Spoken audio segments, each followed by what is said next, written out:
come on. Bless the Lord. All right,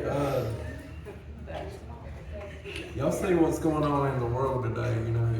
What we need to do, we need to get rid of our religion and pick up our salvation. You know what I mean? Religion, I honestly think, is to justify why people's out here sinning and they're sitting here pointing the finger at you. You don't do that. I can do it. It's okay if I do it, but you don't do it, all right? You know, I got a buddy I work with. He's a drinker, and he's called me plenty of times when he's got drunk. He said, man, I want to come to church, but I can't. I said, why? Well, I can't stop drinking. I said, well, who told you can't come to church? Well, you know, that's just what I heard. I said, well, you heard wrong, brother. I said, because here's the deal. I said, religion tells you, oh, you got to clean your act up. You got to stop drinking. You got to stop doing drugs before you can come in there. But Jesus says, come as you are. I'll accept every one of you. All right. I'm going to turn over here to John chapter 8, verse 1. I'm going to go to about verse 12. All right, it says, but Jesus went to the Mount of Olives. Now early in the morning he came again into the temple, and all the people came to him, and he sat down and taught them. Then the scribes and Pharisees brought to him a woman caught in adultery. And when they had set her in his midst, they had said to him, Teacher, this woman has caught in adultery in the very act. Now the Moses law commanded us such should be stoned. But what do you say? They were trying to trap him right there. Let's go ahead and get him to condemn her. All right, verse 6. This they said, testing him, that they might have something of which to accuse him. But Jesus stooped down and wrote on the ground with his finger, as though he did not hear.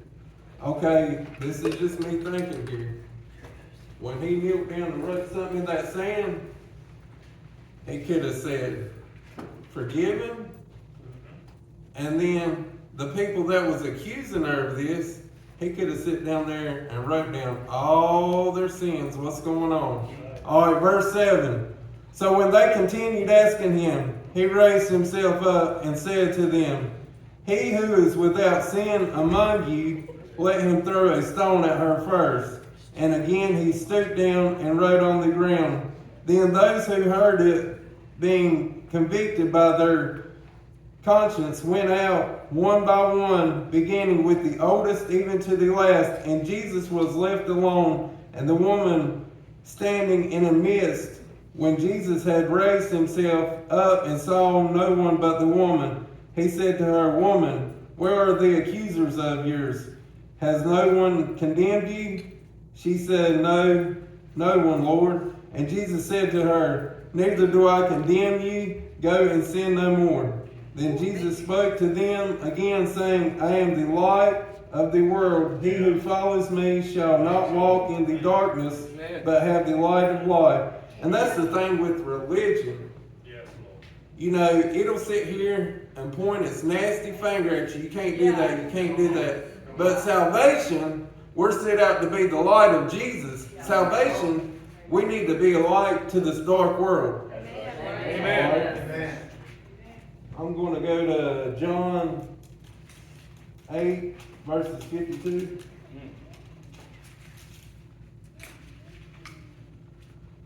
Then the Jews said to him, Now we know that ye have a demon. Abraham is dead, and the prophets, and you say, If anyone keeps my word, he shall never taste death.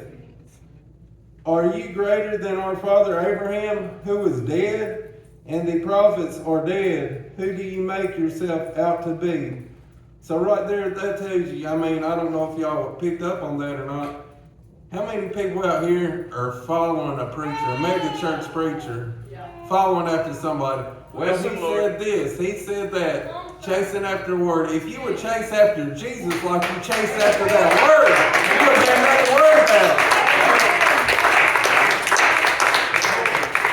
All right. I'm going to go over to John 3:16. Amen.